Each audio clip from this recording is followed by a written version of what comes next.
Olá! Nessa nossa análise de hoje, a gente vai mergulhar num tema que é, ao mesmo tempo, fascinante e bem provocador: a chamada idolatria de fazer o bem. E para começar, vamos jogar ao ar uma pergunta que parece simples, mas que, olha, tem uma profundidade enorme. Fazer o bem é sempre bom? É exatamente essa questão que a gente vai tentar desvendar hoje.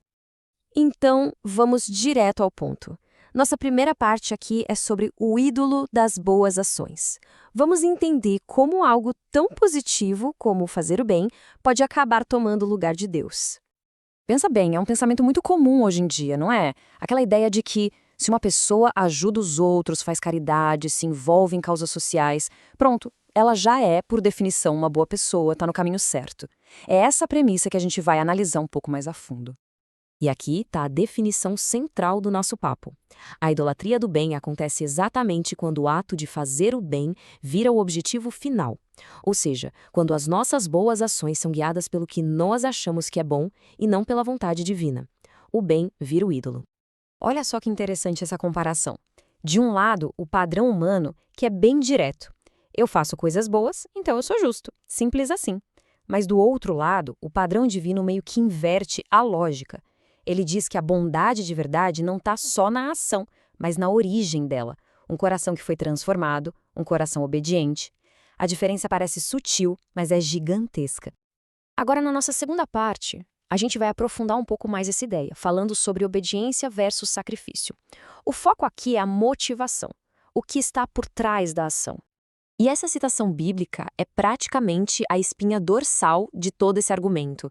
A mensagem é muito clara. Obedecer a um princípio maior tem mais valor do que qualquer sacrifício que a gente faça por conta própria, por mais incrível que esse sacrifício pareça por fora.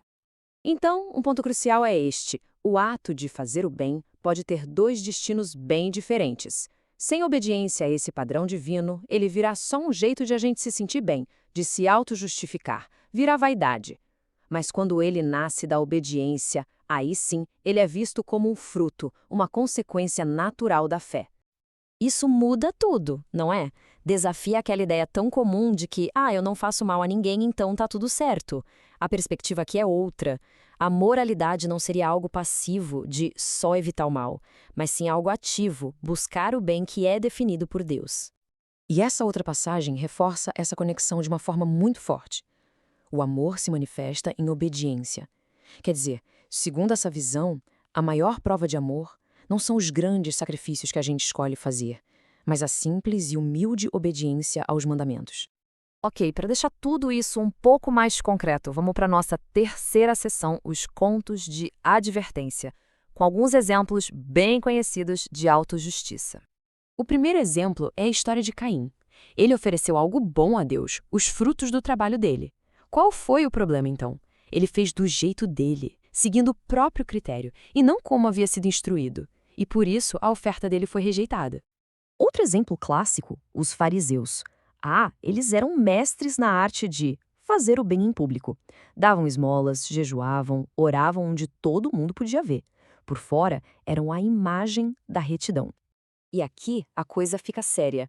A metáfora que Jesus usa para descrever os fariseus é pesadíssima. Sepulcros caiados. Pensa na imagem, um túmulo todo pintado de branco por fora, impecável. Mas o que tem dentro? Corrupção, morte. A crítica era toda na motivação e não no ato em si. E agora, vamos para o exemplo mais extremo de todos, o ápice da moralidade autodefinida, a história de Lúcifer. E aqui, a gente chega na raiz de tudo. A rebelião original, segundo essa interpretação, não foi um ato de maldade pura e simples. Foi o desejo de ser o próprio juiz, de definir o que é bem e o que é mal para si mesmo, totalmente à parte da vontade de Deus. Foi a tentativa de tomar o lugar de Deus. Certo, depois de analisar o problema de vários ângulos, vamos para a nossa última sessão, para amarrar tudo. Bondade que vem do coração. E quais seriam os pontos-chave para a verdadeira justiça? Então, no fim das contas, qual é a verdadeira medida da bondade? O que essa análise nos mostra é que o que está no coração importa mais do que a fachada. Que ser justo é algo ativo, não passivo, e que as boas obras, sem obediência, podem ser só uma forma de autojustiça. O padrão a ser buscado é a perfeição. E essa última citação fecha o raciocínio de um jeito muito forte. Ela lembra que a justiça não se trata só das coisas que a gente faz, mas também das coisas que a gente deixa de fazer, principalmente quando se sabe qual é o certo a ser feito. E a gente termina com essa pergunta, que fica para reflexão. O que, de verdade, motiva o bem que a gente faz? Talvez a resposta para essa pergunta seja até mais importante do que a ação em si. Obrigado por acompanhar essa análise.